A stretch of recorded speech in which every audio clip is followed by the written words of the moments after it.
How's it going, everybody? My name is Paul. I'm the student director here at Journey. This is Brennan.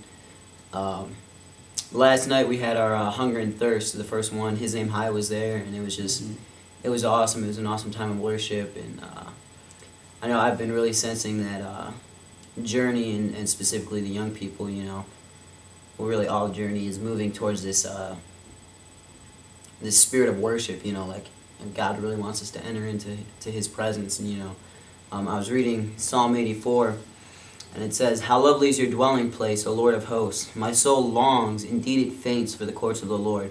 My heart and my flesh sing for joy to the living God. Even the sparrow finds a home, and the swallow a nest for herself, where she may lay her young at your altars, O Lord of hosts. Happy are those who live in your house, ever singing your praise."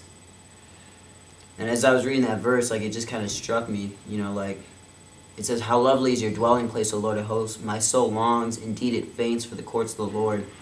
My heart and my flesh sing for joy to the living God." And I kind of got convicted when I read that. I was like, how many times do I feel like my soul longs to be in God's presence? How many times does my soul really thirst and crave that, And last night, you could just feel the presence. It was everywhere. And to experience that freedom like we talked about last night, it was incredible. And so I just kind of wanted to encourage people with that, especially all the youth that are watching this, don't be ashamed because you think it's embarrassing to stand up, or it's embarrassing to do this, it's embarrassing to do that. I was that kid up in, all the way through kids' church, youth group, that was just like, yeah, sure, I might stand, I'll stand out of respect, but I'm not going to make a fool of myself. I'm not going to do this. I'm not going to do that. And then it came to a point where I realized, Jesus went and died for me, and he was embarrassed, he was humbled, and he died, And so who am I to say, well, I'm not going to embarrass myself, or try and use the excuse, oh, well, my walk this is what I would tell myself, my walk is personal, it's in me, so, I don't need to show everybody else, And that was a way of me convincing myself that I didn't have to do it, And so there's another part in here where it says in Psalm 84:10, "For a day in your courts is better than 1,000 elsewhere. I'd rather be a doorkeeper in the house of my God than live in the tents of the wickedness." And that really hit me too. Yeah. What they're saying there is you would rather spend a day as a doorkeeper just to get close to the house of God than living in the tents of the wickedness, for however long. And there are times where I can't honestly say that, I want to be in God's presence that badly.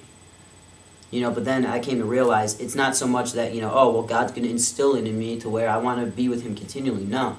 It's when I start pushing towards him, I start breaking through those walls that I set up myself, that's when I develop that spirit of there's no place I would rather be than in God's presence, that at his feet.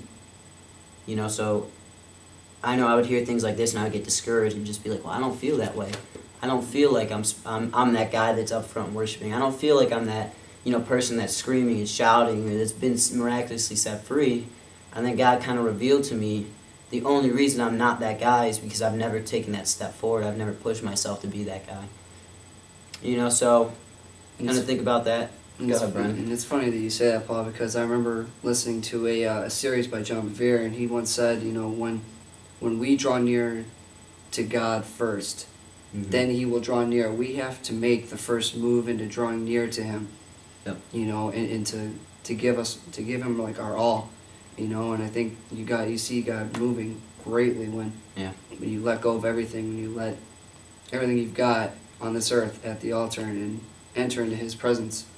Yep. And just come as yourself, and you'll see God move immensely, and it's amazing. It really is.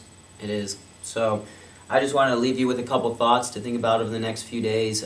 If you weren't at Hunger and Thirst last night, don't worry. You're going to have an opportunity to worship Sunday because we have, just an amazing anointed band. Mm-hmm. We're going to do Hunger and Thirst again the first week of the month. So just over the next couple days, dwell on that, think about it, and then come Sunday expecting God to move. Absolutely. Thanks. We love you. We love the journey. Mm-hmm. God bless. God bless you.